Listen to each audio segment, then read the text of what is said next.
Islam itu cuma ada dua. Syahadat, istiqomah. Udah itu aja. Kalau kita mau nanya Islam itu apa? Secara umum, garis besar dari Islam itu cuma dua. Pertama syahadat. Syahadat itu kalau kita terjemahkan dalam konteks kita yang udah muslim, berarti taubat atau hijrah, itu semuanya masuk dalam bab yang sama. Kalau non muslim berarti syahadat, masuk Islam. Kalau yang udah muslim berarti taubat atau berhijrah dalam makna yang lebih luas. Berarti Islam itu cuma hijrah sama istiqomah. Kalau kita benar-benar bisa ngejalanin dua tema ini udah cukup buat kita. Kalau dalam bahasa surat Ali Imran tuh, ya ayyuhalladzina amanu ittaqullaha haqqa tuqatih wa la tamutunna illa wa antum muslimun. Cuma dua itu. Ittaqullaha haqqa tuqatih wa la tamutunna illa wa antum muslimun. Belajar taat kepada Allah dan jangan berubah lagi sampai mati. Belajar untuk mencari ridha Allah dan jangan lagi berpaling sampai akhir hayat, last breath gitu, sampai nafas terakhir kita. Belajar untuk memprioritaskan Allah dan jangan lagi mengganda dengan yang lain sampai akhir hayat kita. Kalau kita bisa kayak gini, maka kita menjadi orang-orang yang muflihun, orang yang beruntung. Cuman dua itu doang tuh Islam. Kalau kita sederhanakan. Tapi kalau kita breakdown, ketaatan itu kan macam-macam ya. Ada ketaatan dalam bentuk belief, yaitu iman. Siapa yang paling kita yakini. Ada ketaatan dalam bentuk ritual, ibadah. Gimana ibadah sholat kita terutama 5 waktu. Kemudian ketaatan dalam bentuk sosial. Seperti apa akhlak kita, seberapa besar manfaat kita bagi orang lain. Ini kalau kita breakdown kalimat taat. Nah kalau kita udah belajar taat, maka coba fokus kayak gitu aja sampai akhir hayat.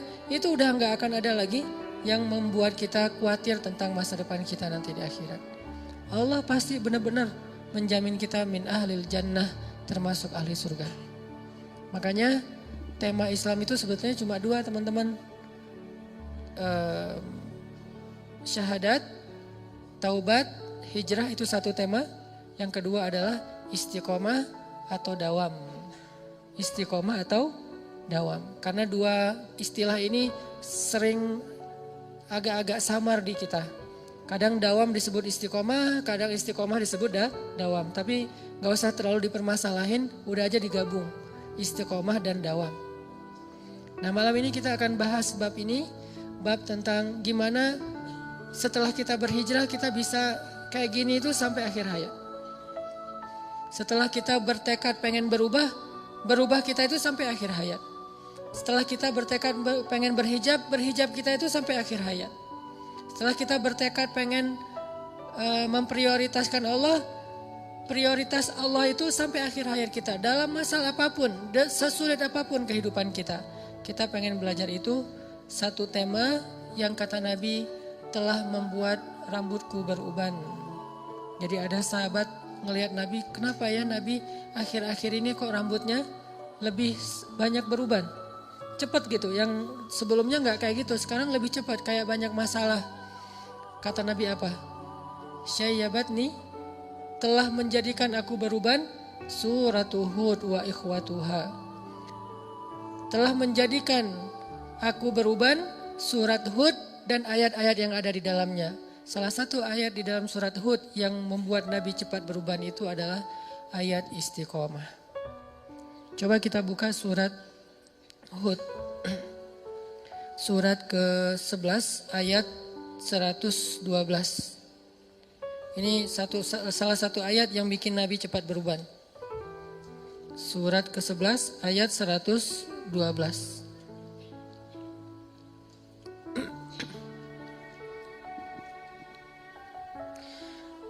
A'udzu billahi minasy syaithanir rajim. Silakan.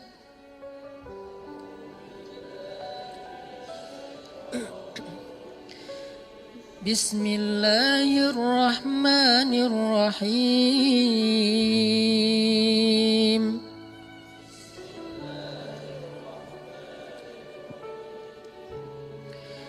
فاستقم كما أمرت ومن تاب معك ولا تطغوا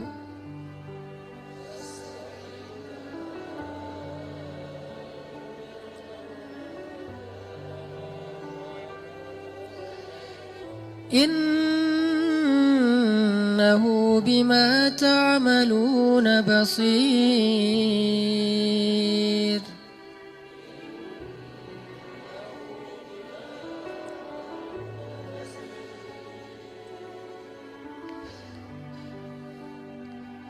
Dan ayat berapa tadi teh? 111 ya, 112. Maka tetaplah engkau Muhammad di jalan yang benar, sebagaimana telah diperintahkan kepadamu dan juga orang-orang yang bertaubat bersamamu. Dan janganlah kalian melampaui batas. Sungguh Dia Maha melihat apa yang kalian kerjakan. Nah, fastaqim ini adalah perintah untuk istiqomah. Dan sebagian besar ulama memaknai yang namanya perintah istiqomah itu adalah wajib. Berarti istiqomah dalam satu kebaikan hukumnya wajib. Istiqomah setelah kita berhijrah hukumnya wajib. Istiqomah setelah kita bertaubat hukumnya wajib. Istiqomah kepada satu syariat Allah hukumnya wajib. Fastaqim. Kalimat fastaqim ini kalau diterjemahkan dengan istilah lain itu fattaqullah. Ya ayyuhalladzina amanu ittaqullaha haqqa tuqatih. Bertakwalah kalian kepada Allah dengan sebenar-benar takwa. Atau dalam ayat yang lain disebutkan dengan istilah wasbir. Dan bersabarlah. Semua kalimat ini memaknai istiqomah. Bertakwa, bersabar, lurus, jangan berpaling. Semua ini artinya istiqomah. Maka teman-teman yang dirahmati Allah Subhanahu wa taala, inilah salah satu ayat di dalam Al-Qur'an yang sempat bikin Nabi itu cepat beruban. Gimana cara Nabi bisa cepat beruban? Karena Nabi memaknai ayat ini. Fastaqim. Istiqomahlah kamu, jangan belak-belok. Jangan kalau bisa bergeser aja jangan. Udah aja lurus kayak gitu. Seperti yang Allah inginkan. Memangnya Nabi itu belak-belok? Enggak kan? Nabi itu kan orang lurus banget ya. Gak pernah beliau tergoda baik oleh tahta, harta, dan wanita tuh gak sama sekali. Karena tiga-tiganya kan pernah ditawarin untuk Nabi kan. Pas beliau lagi awal-awal berdakwah di Mekah tuh datang Utbah bin Rabi'ah, datang Walid al-Mughirah, datang kepada Nabi bilang, "Ya Muhammad, kamu cari apa sih?" kata mereka. "Udahlah, kita win-win solution aja deh. Kami dapat apa yang kami inginkan, kamu juga dapat apa yang kamu inginkan. Apa yang kamu inginkan? Kalau kamu menginginkan harta, kami kumpulkan harta-harta kami semuanya, lalu kami serahkan kepada kamu. Kamu menjadi orang yang paling kaya di kota Mekah. Kamu jadi orang yang paling kaya di kota Mekah." Ini kalau dalam konteks kita tuh, kita lagi hijrah, kita lagi pengen benar, tiba-tiba dapat kayak tawaran-tawaran kerjaan yang kita tahu hasilnya itu syubhat atau haram. Tapi gede. Syubhat atau haram tapi gede. Arti syubhat kita ragu-ragu. Ini boleh gak sih? Kata ustadz ini gak boleh. Tapi banyak yang bilang, kata ustadz ini boleh. Tapi banyak yang bilang gak boleh. Kan syubhat nih. Sampai tingkatan syubhat tertinggi itu apa teman-teman? 99 orang bilang boleh. Cuman satu bilang gak boleh, syubhat. Walaupun ini gak harus semuanya kayak gini ya. Level orang kan berbeda-beda. Ada yang takwanya sampai ke tingkat waro. Waro itu yang meninggalkan 99 halal hanya gara-gara khawatir dengan satu yang haram. Itu tingkat waroknya itu udah tingkat tinggi lah. Kayak Umar tuh. Tuh Umar waroknya luar biasa. Gimana waroknya Umar? Pernah beliau lagi minum susu onta gitu. Terus rasa susunya beda sama susu yang biasa diminum. Mungkin beda merek gitu, beda brand gitu kan ya. Pas diminum nih gak kayak gua minum biasanya nih, susunya beda nih rasanya nih. Lo dapat dari mana? Beli di Indomaret mana nih katanya. Kata asistennya, enggak wahai khalifah, ini memang bukan susu unta milikmu. Tapi ini unta dari Baitul Mal, unta zakat milik kaum muslimin.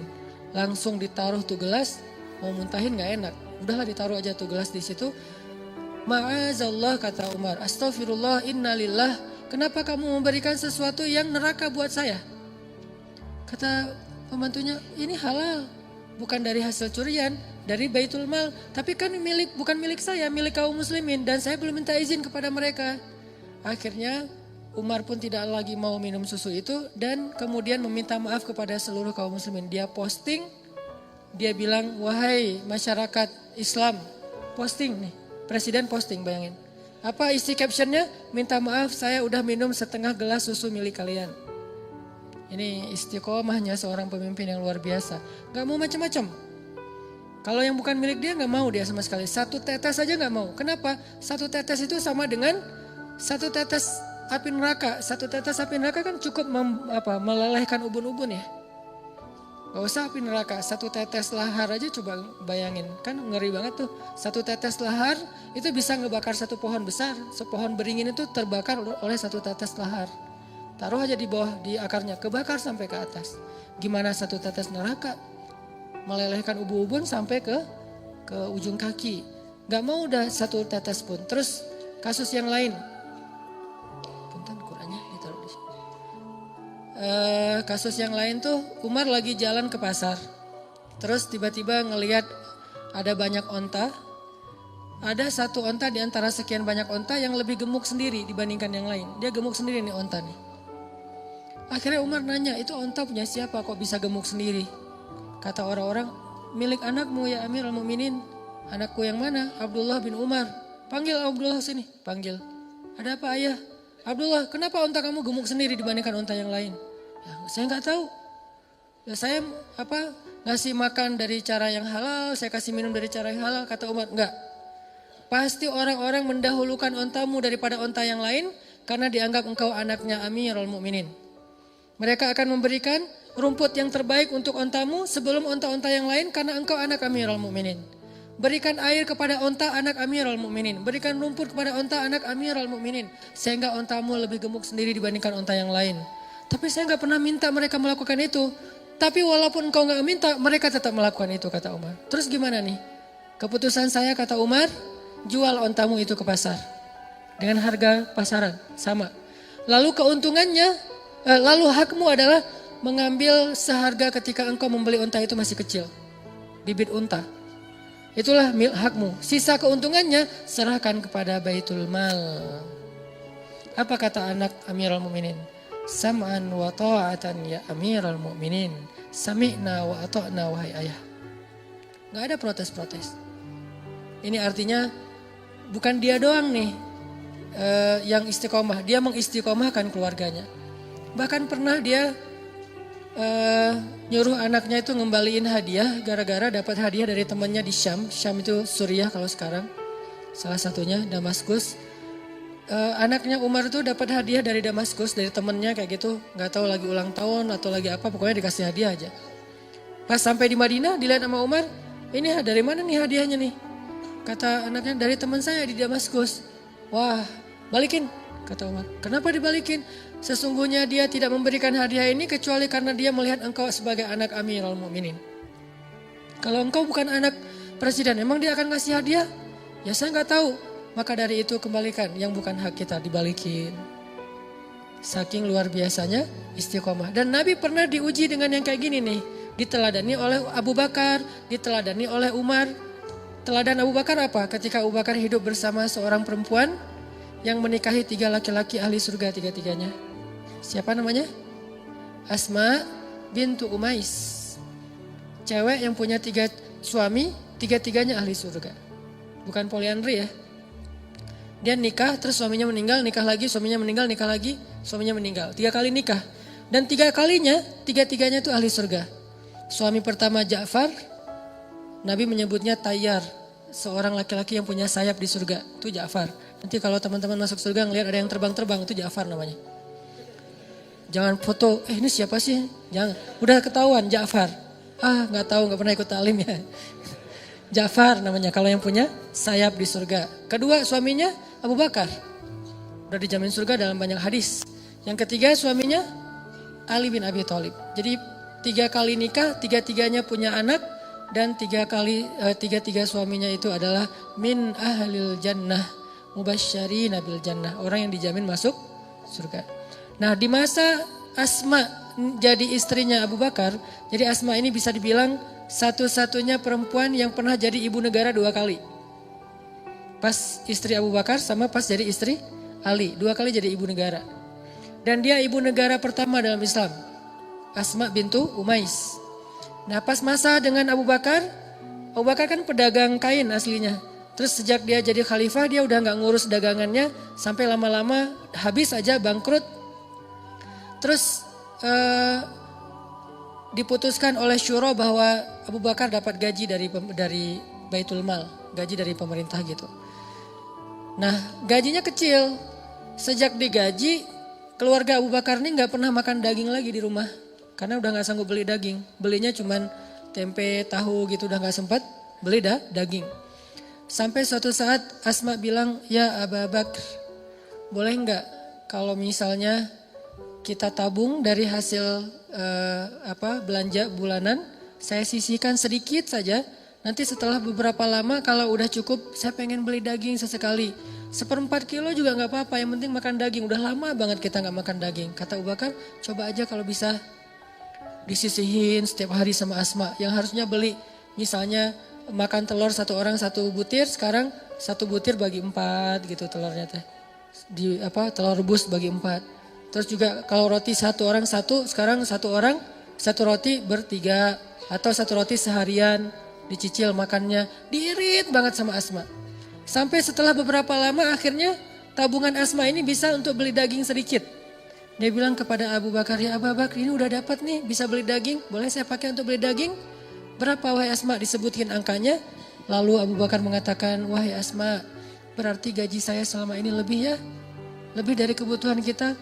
Rela nggak jika kita berikan kembali gaji yang sisa ini kepada Baitul Mal dan mulai bulan depan gaji saya dikurangin sebagaimana yang kamu bisa menyisihkannya.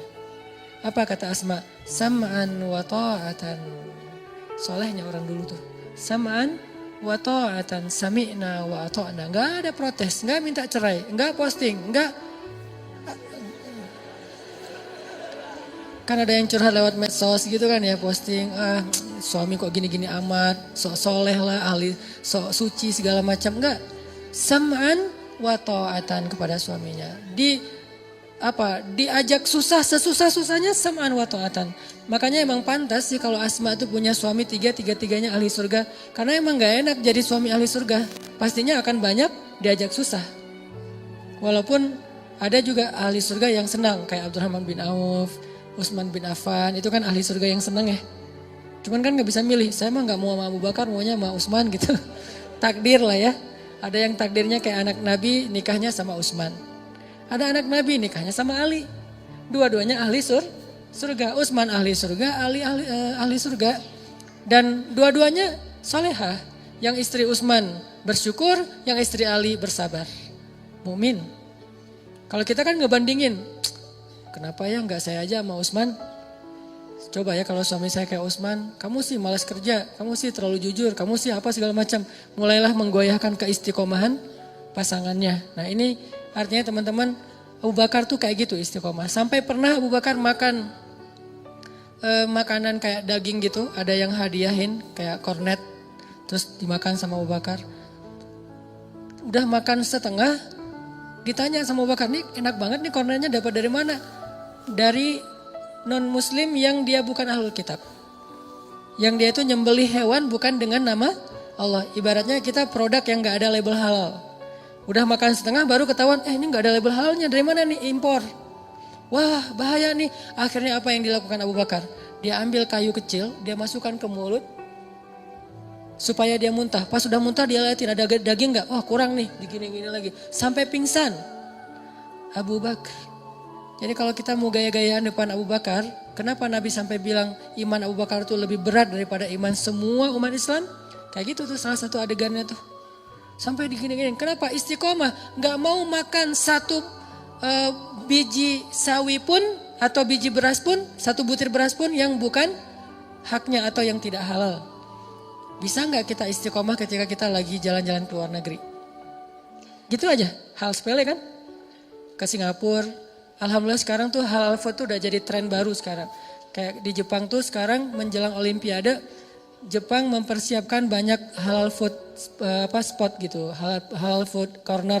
Jadi di mall-mall tuh selalu ada kayak ini bagian ini halal food dan makanannya tetap makanan Jepang yang itu kayak gitu-gituan. Udon apa gitu tapi halal. Tapi dulu beberapa tahun yang lalu kata teman-teman di sana cari halal food itu susah banget. Kalau nggak benar-benar masak sendiri nggak akan bisa dapat makanan di luar yang halal. Ke Hong Kong, ke New Zealand misalnya kemana. Itu kalau kita nggak kuat untuk benar-benar berazam saya nggak akan makan kecuali yang halal. Walaupun akhirnya agak-agak emang nggak nyaman sih.